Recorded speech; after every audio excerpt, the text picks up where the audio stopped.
할까 말까 할 때는 하라는 말이 있죠. 저도 제 인생에서 가장 고민이 되는 선택지가 주어진 상황입니다. 함부로 행동했다가는 소중한 사람들을 잃을까 걱정되는데요. 솔직히 남자답게 칼을 빼들었으면 무라도 썰어야 하지 않나 하는 생각이 들어 더 고민이 깊어가네요. 저는 올해 상반기 취업에 성공했습니다. 오랜 시간 취업 준비를 하면서 정말 힘들었어요. 다른 친구들은 대부분 스펙이 좋아서 대학을 졸업하기 전에 취업을 확정하거나 졸업한 지 12년이면 취준생 생활을 청산했거든요. 그런데 저는 학점 관리를 게을리해서 그런지 취업이 어렵더군요. 공부를 열심히 한 스타일은 아니라서 자격증도 따도 영어 성적도 만들어야 했습니다. 그래서 약간 시간이 오래 걸렸어요. 그동안은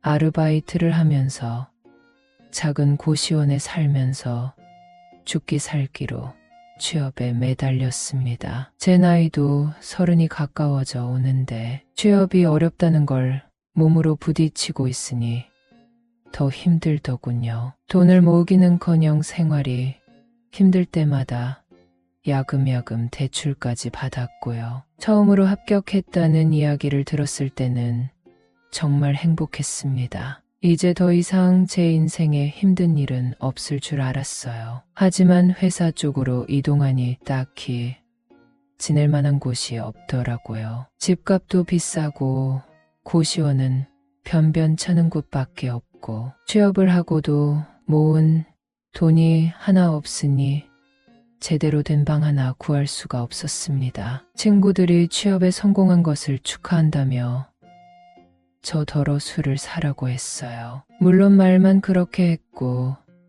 제 사정이 안 좋은 거 아니 돌아가면서 결제를 해주더라고요. 그런 상황이 있으니 더 슬퍼졌습니다. 저를 배려해주는 친구들에게 내가 잘 되면 꼭 크게 한턱 쏠게. 지금은 알바하고 공부하느라 여유가 없다.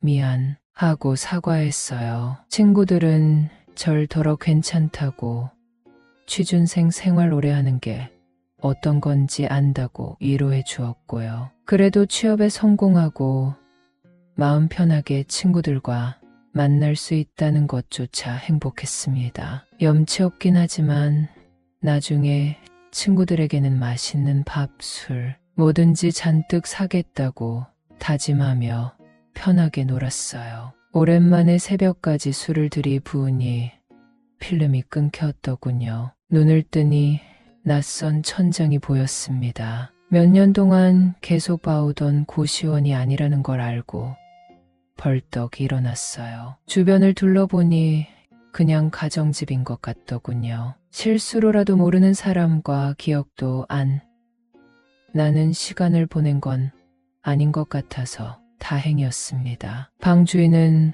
분명 남자라는 게 느껴졌거든요. 한참을 두리번거리다 책상 위에 올려져 있는 거울을 보면서 헝클어진 머리를 정리했습니다. 조심스럽게 문을 열고 나가니 밖에서는 TV를 보는 소리가 들렸어요. 괜히 민망하고 누구의 집인지도 알 수 없으니 살금살금 거실로 나갔습니다. 소파에는 익숙한 뒷모습이 보였는데요. 저와 가장 친한 친구인 유빈이인 것 같았습니다. 저는 거의 속삭이듯이 유빈이의 뒤통수에 대고야 야 김유빈 하면서 친구 녀석을 불렀어요. TV에 한껏 집중하고 있었던 친구는 제 목소리가 들리자 뒤를 돌아봤고요. 벽에 바짝 붙어서 애타게 친구를 부르고 있었던 저에게 일어났냐? 아무도 없으니까 나와. 뭐 좀 시켜 먹자 라고 했습니다. 그제서야 저는 안도의 한숨을 내쉴 수 있었습니다. 친구에게 야, 나 어제 왜 집에 안 가고 너네 집에 따라왔냐? 라고 허겁지겁 밥을 먹으며 물어봤어요. 친구는 절레절레 고개를 저으면서 여 어제 엄청 취해서 말도 아니었어. 우리한테 미안하다고 울기까지 했다고. 너는 이제 놀림거리 하나 생겼다 하면서 키득키득 웃었습니다. 저는 괜히 머쓱해져서 너네들한테 고마우니까 그랬나 보지. 봤냐?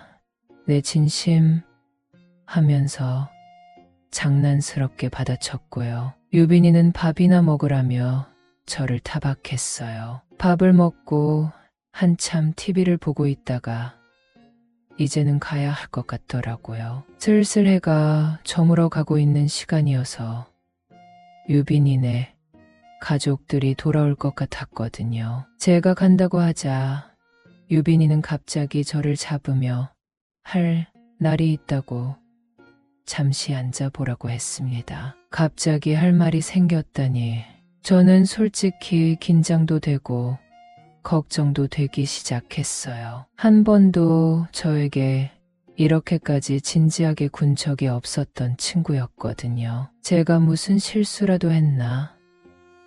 어제 기억 안 나는 시간 동안에 무슨 일이 있었던 건 아닌가 우려가 됐습니다. 그런데 친구는 저에게 뜻밖의 제안을 하더라고요. 바로 자신의 집에서 함께 살자는 것이었습니다. 저는 그게 무슨 말인가 싶어서 일단 친구의 이야기를 들어봤어요. 알고 보니 유빈이네 부모님은 성인이 되자마자 이혼하셨다고 합니다. 그 전까지도 각방을 쓸 정도로 사이가 좋지는 않으셨다고 해요. 다만 유빈이와 동생을 어느 정도 키울 때까지는 가정을 유지하신 거죠. 그 후로 아버지가 나가셨고 어머님, 친구의 남동생 셋이 살게 되었다는데요. 이번에 친구의 남동생이 타지로 취업을 하게 되면서 어머니와 친구 둘만 덜렁 남게 되었다는 겁니다. 어머니가 갑자기 넓은 집이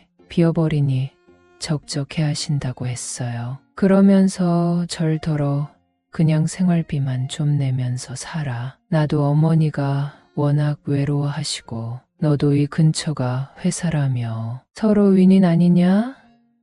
라고 했습니다. 어느덧 평소의 장난스러운 모습으로 돌아왔더라고요. 솔직히 이런 제안은 거절해야 맞겠죠. 하지만 제 사정도 사정이고 유빈이가 한 번도 자기 집 사정을 말한 적이 없어서 놀라기도 했습니다. 그래서 일단은 생각해 보겠다고 하고 집으로 돌아왔어요. 하지만 아무리 생각해봐도 뿌리칠 수가 없는 유혹이었습니다. 좁아 터진 고시원 대신 좋은 아파트에서 살 수 있었고 오히려 돈도 아낄 수 있을 것 같았어요. 무엇보다 회사와도 가까워서 첫 직장에서 적응하는 것도 어렵지 않겠다는 생각이 드는 겁니다. 그렇게 저는 유빈이네 집에서 함께 지내게 되었습니다. 동생이 쓰던 방이 비워져 있었고 가구는 그대로 놔둬서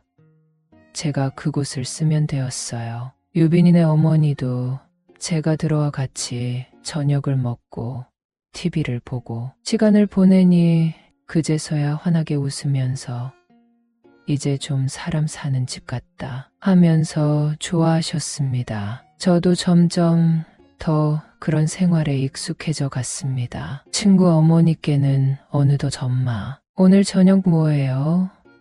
할 정도로 가까워졌죠. 어머니도 저를 마치 아들처럼 편하게 대해주셔서 지내는 동안 아무런 불편함이 없었습니다. 유빈이라는 친구 역시 제가 어렸을 적부터 친한 친구였고요. 군대도 동반 입대를 했을 정도로 각별한 사이였거든요. 함께 지내도 크게 부딪힐 일 없이 죽이 잘 맞았습니다. 밤에는 게임도 같이 하고 함께 친구들을 만나러 놀러 나가고 형제가 된 듯 했어요. 하지만 어느 날 밤 목이 말라 물을 마시러 나갔는데 어머니가 혼자 술을 마시고 계시는 겁니다. 불도 다 꺼놓고 주방에 작은 식탁 등 하나만 켜두고 깡소주를 마시고 계셨어요. 안주 하나 꺼내 두지 않으시고 소주와 소주잔 하나만 딱 꺼내 놓으신 게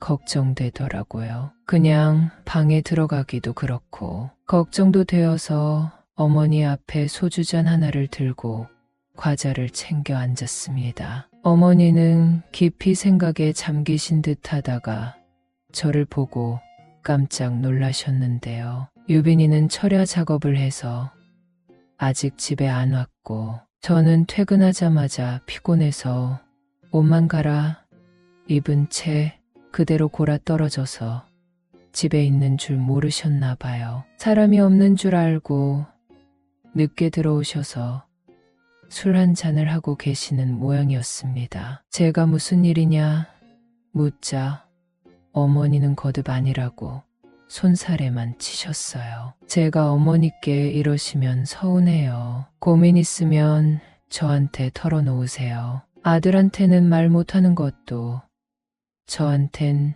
편하게 하실 수 있으시잖아요. 라고 편하게 말씀드렸는데요. 어머니는 잠시 망설이더니 외로워서 그래 하셨습니다. 그 말을 듣고 저로도 채워지지 않는 그런 공허함이 있으시구나 했는데요. 이야기를 들으면 들을수록 그게 아니라는 걸 알겠더군요. 어머니는 유빈이 아버지와 오랫동안 소원한 관계이셨잖아요. 그래도 불건전한 관계를 맺은 적은 없는데 애들을 다 키워놓고 나니 이제야 외로움이 밀려오셨다고 했습니다. 엄마나 아내가 아니라 여자로서 산 적이 있었나 기억도 나지 않으실 정도라고 하셨죠. 그렇게 어머니의 말씀을 들어드리다가 자리를 정리했는데요. 솔직히 그날 밤 어머니 방문을 두드려 볼까 말까 엄청나게 고민했습니다. 저에게 그런 말씀을 하셨다는 건 저와 비슷한 생각을 하고 계실 수도 있다는 의미일 것 같아서요. 그날 이후로 어머니와 저는 종종 술을 마시며 솔직하게 고민을 털어놓고 있는데요. 이제는 제법 남사스러운 이야기도 섞이고 있습니다. 제가 조금 더 용기를 내봐도 되는 상황일까요? 헷갈려서 조언을 구해봅니다. 저는 코로나 시국에 식당을 개업한 30대 남자입니다. 매장을 오픈한 지 얼마 안 되었기 때문에 최소 몇 년 정도는 일에만 집중하려고 했어요. 하지만 점점 원하는 대로 장사가 되지 않았고 그때 제게 손 내밀어 주신 분 덕분에 이전과는 완전히 다른 나날들을 보내고 있습니다. 제가 운영하게 된 건 족발집이었습니다. 저렴한 메뉴들을 많이 팔아봐야 순이익으로 남는 것도 없을 테고 단가가 높은 걸 파는 게 좋다는 조언을 듣고 시작한 일이었습니다. 몇 달 동안은 주변 족발집을 돌아보면서 어떤 프랜차이즈를 열어야 하는지 많이 고민해 봤습니다. 나름대로 운영할 때 어떤 업체가 편할지, 수익은 얼마나 남을지 엄청나게 오랜 시간 고민해 보는 시간을 가졌습니다. 코로나 시국이라서 자유롭게 돌아다니고 조언을 얻는 것도 쉽지는 않았지만 언젠가 식당을 열어보는 건 제 오랜 꿈이었거든요. 마침 배달업계가 호황이라 하기에 야심차게 준비를 해보았습니다. 매장을 연 후 한두 달 정도는 정말 힘들었어요. 배달 어플에 등록해 놓아도 리뷰도 하나 없는 업체에서 도전적으로 음식을 시켜 먹을 만한 사람은 거의 없을 테니까요. 그래서 홍보도 하고 매일같이 열심히 음식 재료들도 준비하면서 손님을 맞을 준비를 해보았습니다. 그랬더니 한두 달 정도 지난 후부터는 매일 눈, 코 뜰 새도 없이 주문이 밀려들기 시작했습니다. 초보 사장인지라 직원들 월급 나가는 것도 걱정이 되어서 처음에는 아르바이트생 하나도 쉽게 쓰지 않았어요. 저 혼자서 가게 오픈부터 주문을 받고 음식을 하는 모든 일을 감당하고 있었습니다. 그런데 시간이 갈수록 도저히 이렇게는 버틸 수 없겠다는 생각이 들기 시작했습니다. 배달은 무엇보다도 빠르게 고객님들의 집까지 가져다 드리는 게 생명인데 저희 가게는 제가 손이 느려서 그런 건지 혼자 일을 하기 때문에 일이 밀려서 그런 건지 모르겠지만 배달 속도가 굉장히 늦었거든요. 저녁 시간에 주문을 하셨는데 배달 시간을 60분 후로 지정해야 했을 정도로 문제가 있었습니다. 그렇다 보니 자신 있게 준비한 음식도 다 식어서 배달을 할 수밖에 없는 상황이 되었습니다. 배달 어플 내에서 평점도 점점 더 안 좋아지고 있었기 때문에 방법을 강구해야 했습니다. 자영업자분들이 모여 계시는 온라인 카페에서 어떻게 하는 게 좋겠느냐고 상담을 해보았어요. 대부분의 사장님들께서는 저에게 직원을 한 명이라고 고용하는 게 좋겠다고 조언을 해주셨습니다. 저도 그러는 게 좋을 것 같아서 직원을 고용할 수 있도록 구인 글을 올렸어요. 대부분은 20대 초반 정도의 아주 어린 학생들이 지원을 했습니다. 저도 빠릿빠릿하게 움직일 수 있는 젊은 사람을 뽑아서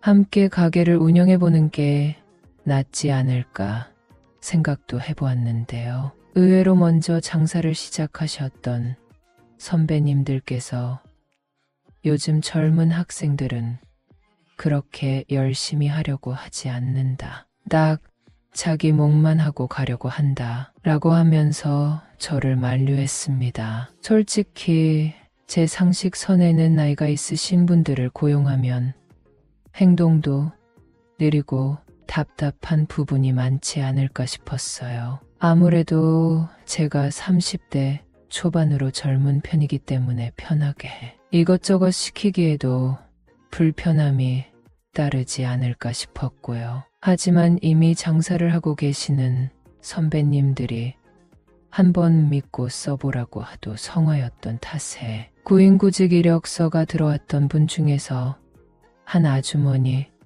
한 분을 고용하기로 결정했습니다. 아주머니라고 하는 게 맞을지 젊었을 적 저를 조금 이르게 낳으신 저희 어머니보다 2살이 많으신 분이었어요. 50대 중후반 정도의 나이로 여러 식당에서 일해본 경력이 있으시다고 하더라고요. 면접을 볼 때에도 편한 차림의 손글씨로 꾹꾹 눌러 쓴 이력서를 들고 오시기까지 했습니다. 그런 분을 그냥 돌려보낼 수도 없어서 고용하기로 한 것이었습니다. 그렇게 저희 둘은 그 다음 주 월요일부터 함께 일을 하기 시작했습니다. 손님들이 방문해서 직접 식사를 하실 수 있는 홀 없이 대부분의 공간이 주방인 곳이기는 했지만 두 사람이 한 번에 지나다니기에는 통로가 좁은 편이기는 했어요. 그래서 조심조심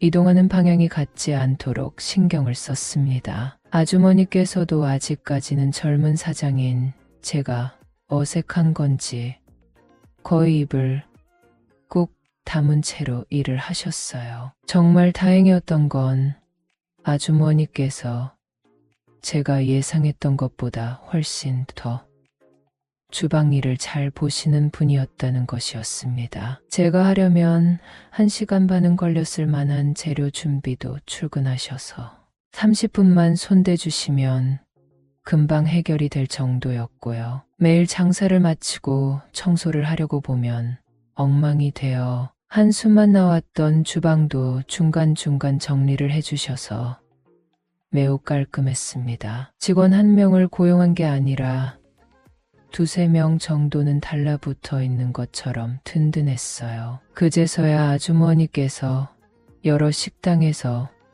오랫동안 일을 해보셨다는 것이 실감이 나기 시작했습니다. 어린 알바생을 쓸 바에야 식당에서 일해본 경험이 있는 이모님 하나를 쓰는 게 낫다고 추천해 주시는 분들이 많은 이유도 알게 되었고요. 그때 그런 말씀들을 해주신 게 참 다행이라는 생각이 들더라고요. 공식적으로는 아주머니를 이모님이라고 불렀습니다. 나이도 많으신 분에게 누구씨라고 부르는 건 너무 예의가 없어 보이고 여러 가지로 고민을 해보았는데 역시 이모님이라고 부르는 게 가장 나을 것 같았거든요. 이모님께는 말 편하게 낮추세요. 박 사장이라고 부르셔도 괜찮고요. 라고 말씀드렸습니다. 처음부터 너무 만만해 보이면 안 되겠다는 생각을 하면서도 그렇게 인상도 좋고 열심히 일해주시는 분께 괜히 기강을 잡아서 좋을 일도 없다고 여겼습니다. 제가 그렇게 이모님을 믿어드린 덕분인지 이모님께서도 시간이 갈수록 제 바람 이상으로 가게 일에 매진해 주셨어요. 말하지 않아도 늦은 시각까지 배달이 들어올 때에는 군말 없이 추가 근무까지 해주셨고요. 가게가 한가한 날을 골라서 휴무까지 신청해 주셔서 너무나도 감사했습니다. 제가 이모님께 해드릴 수 있는 거라고는 일하는 도중에 맛있는 음식으로 식사를 대접해드리고 월급에 약간 더 성의를 보여드리는 수밖에 없었어요. 이모님께서는 약속된 월급보다 조금 더 많은 금액이 들어온 것을 보고 정말 아이처럼 방방 뛰시기도 하셨습니다. 특별히 거부하지는 않으셨는데 제 손을 잡고 활짝 웃으시면서 박 사장 정말 고마워. 내가 앞으로도 열심히 할게. 라고 하시면서 감사 표시를 하셨습니다. 그렇게 서로의 존재가 익숙해지고 있었던 어느 날 제가 한 번도 상상해 보지 않았던 일이 일어났습니다. 저희 매장 주방은 디귿자 구조의 중앙에 도장 용기들을 보관하고 있는 조리대가 하나 더 있는 구조인데요. 한참 바쁠 때라 제가 미처 크게 돌아가지 못하고 이모님 뒤로 지나가야 하는 상황이 있었습니다. 포장 용기 하나만 가지고 오면 되는 상황이라서 별 일이 없을 줄 알았어요. 양손을 머리 옆으로 들고 몸을 최대한 납작하게 만들어서 이모님 뒤를 지나가려 하는데요. 이모님께서 제가 지나가는 줄 모르고 반찬을 담으시려고 허리를 숙인 거였습니다. 마침 제가 뒤로 지나가고 있었을 때라서 어쩔 수 없이 몸이 깍 밀착되었어요. 저와 이모님 모두 전혀 예상하지 못했던 일이라서 서로 당황하고 아이고 죄송합니다. 뒤에 있는 줄 몰랐네. 미안해요. 라고 사과하면서 넘어갔습니다. 하지만 이미 제 몸에는 변화가 일어나 있었어요. 겨우 몸이 좀 맞닿은 걸로 변화가 일어날 정도로 욕구 불만이었냐 하실 수도 있을 것 같은데요. 가게를 열기까지 1년 이상은 여자를 전혀 못 만난 상황이라서 더 예민하게 굴었던 것 같습니다. 이모님께서도 저를 흘끔흘끔 쳐다보시는 걸 보니 제가 무슨 생각을 하는지 이미 알아채신 것 같았습니다. 그날은 평소처럼 자잘한 수다를 떤다든지 장난 섞인 농담을 건넨다든지 하지도 못했어요. 조용히 들어오는 배달을 받고 음식을 만드는 데에만 집중했죠. 하지만 퇴근하기 전 늘 그랬듯이 제 차로 이모님을 데려다 드릴 때 이모님께서 저에게 먼저 집에 좀 들어왔다 갈래요? 라고 제안하셨습니다. 저는 이모님이 무슨 뜻으로 그런 이야기를 하는지 모르지 않았어요. 내적으로 고민이 많았지만 몸은 이미 이모님의 손을 잡고 허름한 빌라 안으로 들어가는 중이었습니다. 그렇게 저는 이모님 댁에서 격렬한 시간을 보낸 후 다음 날도 다다음 날도 함께 출근을 해야 했습니다. 지금은 코로나 시국만큼 장사가 잘 되는 것도 아니고 저도 어느 정도 일이 손에 익어서 굳이 이모님을 쓸 필요는 없는데요. 이모님이 그동안 제 손발이 되어주신 것도 있고 제게 날이 새는 줄도 모를 정도로 즐거운 시간을 선사해 주시기 때문에 무작정 그만두라 하실 수도 없는 상황입니다.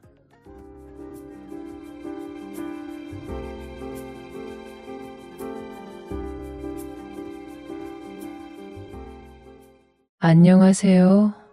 저는 이렇게 사는 게 큰어머니께 은혜를 갚는 것이라고 생각하고 있어요. 제가 어려운 상황에 처해 있을 때 큰어머니가 제 손을 잡아주셨거든요. 그런데 이제는 상황이 역전되었습니다. 요즘은 큰어머니와 같이 살면서 매일 행복한 밤을 보내고 있어요. 저는 부모님이 모두 돌아가셨습니다. 그래서 할머니, 할아버지 손에 맡겨졌다가 두 분도 저를 키우실 여력이 안 되어서 결국에는 친척들 집을 전전하게 되었어요. 당연히 모두들 저를 반겨주지 않으셨습니다. 부모님 보험금이 아니었다면 그나마 저를 키워주는 척도 하지 않았을 사람들이 더 많았을 거예요. 저도 그럴 거면 차라리 시설 같은 곳에 들어가서 사는 게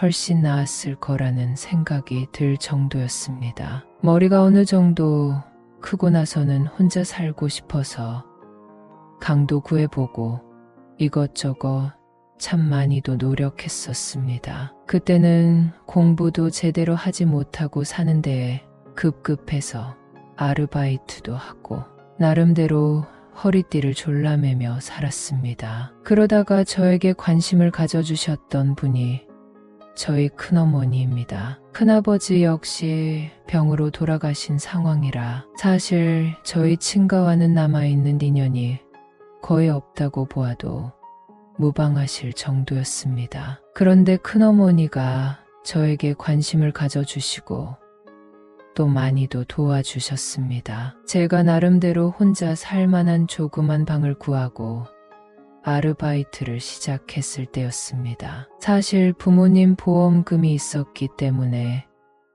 먹고 살 돈이 없는 것은 아니었어요. 그저 그때 당시에는 혼자 살아야 한다는 부담감이 커서 나름대로 혼란을 겪던 중이었습니다. 그러던 도중에 큰어머니가 저에 대한 소식을 들으셨나 봐요. 저희 집을 어떻게 하신 건지 이것저것 반찬을 만들어 오셨습니다. 저는 정말 오랜만에 뵙기도 하고 또 어떻게 된 영문인지 몰라서 사실 어떻게 받아들여야 할지 모르겠더라고요. 큰어머니께서는 저에게 그냥 어른으로서 내가 해줄 수 있는 게 이런 것밖에 없어서 미안하다 라며 사과하셨습니다. 아무리 철이 없고 제 상황이 좋지 않아서 방황하고 있다고 하더라도 큰어머니가 큰 용기를 내어주신 것은 잘 알고 있었습니다. 저에게 사과하실 필요도 없다는 것을 알았고요. 그래서 당시에는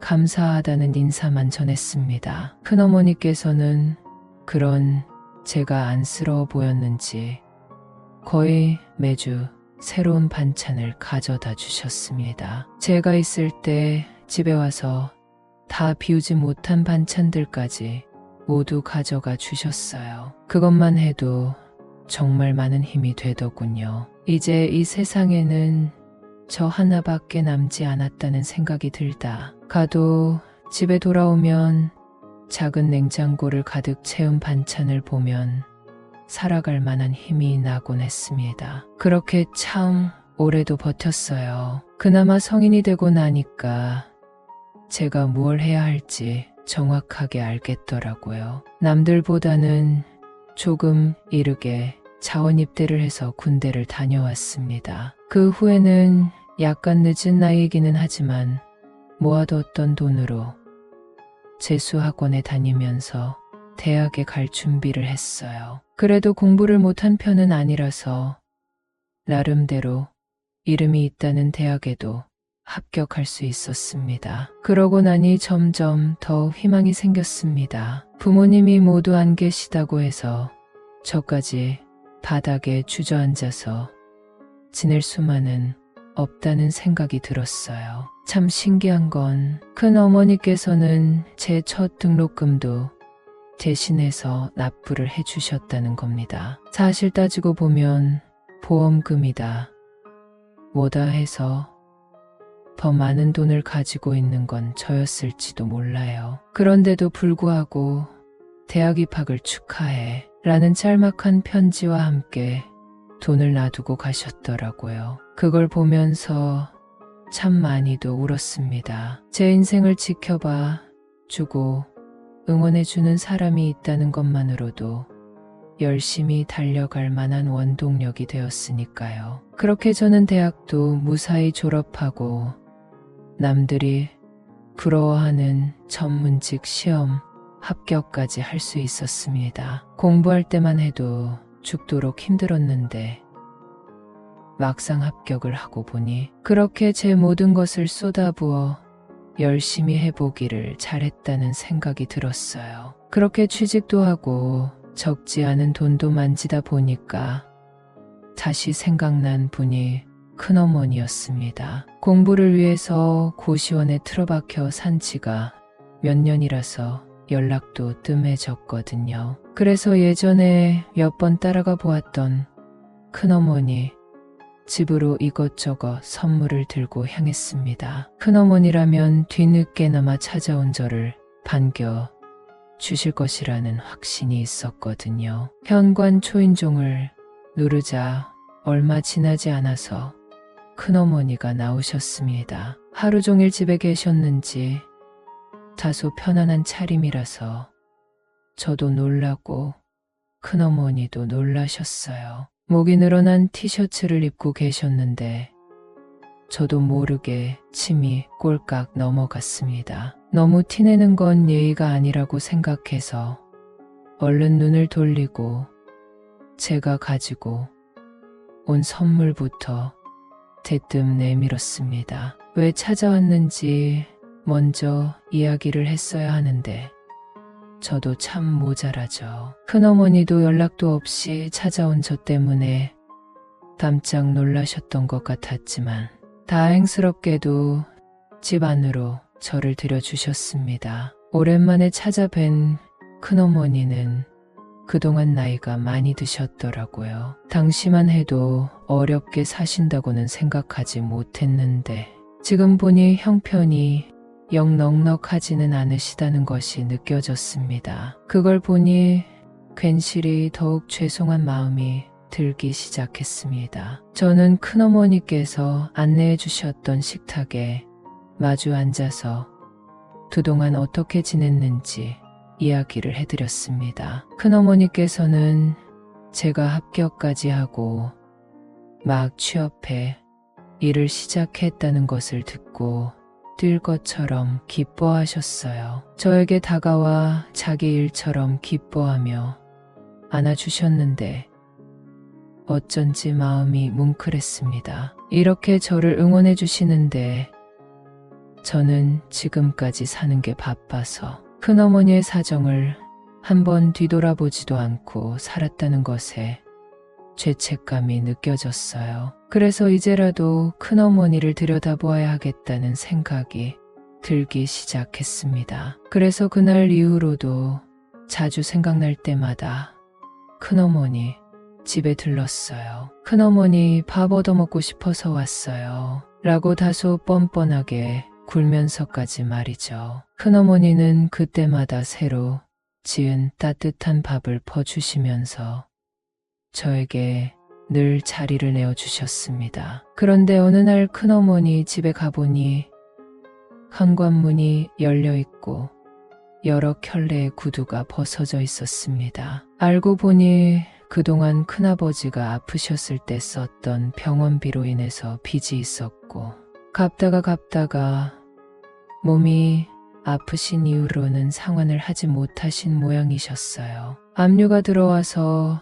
가구 여기저기에 빨간 딱지가 붙고 있는 중이었습니다. 울면서 그 광경을 지켜보고 계시는 큰 어머니를 보니 마음이 찢어질 것 같았습니다. 당장 집도 경매에 넘어갈 것이라서 갈 만한 곳도 없으시다고 하시더군요. 저는 고민의 기로에 빠졌습니다. 제가 어려웠을 시절 한치의 고민도 없이 손 내밀어 준 분을 모르는 척 할 것이냐, 도움을 드릴 것이냐. 이제는 저 역시 형편이 나쁘지도 않고 그럴듯한 직업도 가졌기 때문에 큰어머니를 책임질 수 있을 것이라는 생각이 들었습니다. 그래서 결국은 간단히 짐을 꾸리라 말씀드리고 큰어머니를 모시고서는 저희 집으로 향했습니다. 따로 방을 구해드린다 하더라도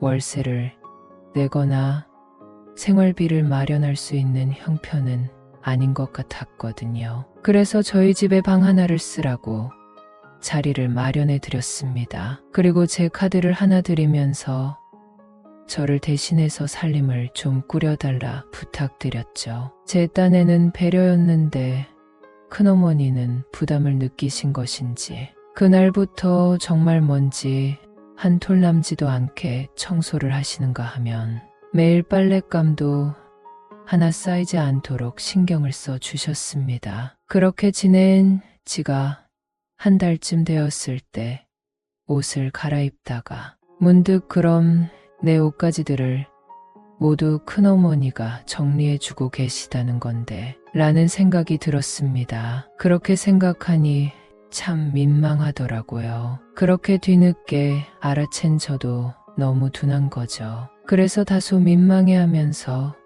큰어머니께 앞으로 제 빨래는 제가 해도 돼요. 그냥 두세요. 라고 말씀드렸습니다. 큰어머니는 웃으시며 뭐 어때? 너무 부끄러워 마라. 라고 하시더라고요. 극구 말려보았지만 소용은 없었습니다. 저도 모르는 척을 하고 싶었는데 어느 날 잘 마른 빨래를 개켜서 서랍에 넣어주고 계시는 큰어머니를 보니 다시 제 속에서 뜨거운 무언가가 올라오는 느낌이 들었습니다. 그래서 쭈그려 앉아 제 서랍을 채우고 있는 큰어머니를 뒤에서 꼭 안아드렸습니다. 큰어머니께서 저를 올려다 보시는데 앞으로도 저는 큰어머니를 보호해드려야 하겠다는 생각밖에 들지 않았습니다. 그런 제 마음을 아셨는지 큰어머니 역시 그날 밤 저에게 품을 내어주셨습니다. 그날부터 저는 하나의 가정을 이룬 듯이 평화롭게 살고 있습니다. 큰어머니와의 즐거운 시간도 거의 매일 즐기면서 말이죠. 생활비를 드리고 또 그 속에 함께 살면서 저도 가족이 생긴 것 같아 기쁜 마음뿐입니다. 아직 구독 누르지 않은 오빠들 구독 꼭 눌러주시고 지인들께 공유 부탁드려요. 아직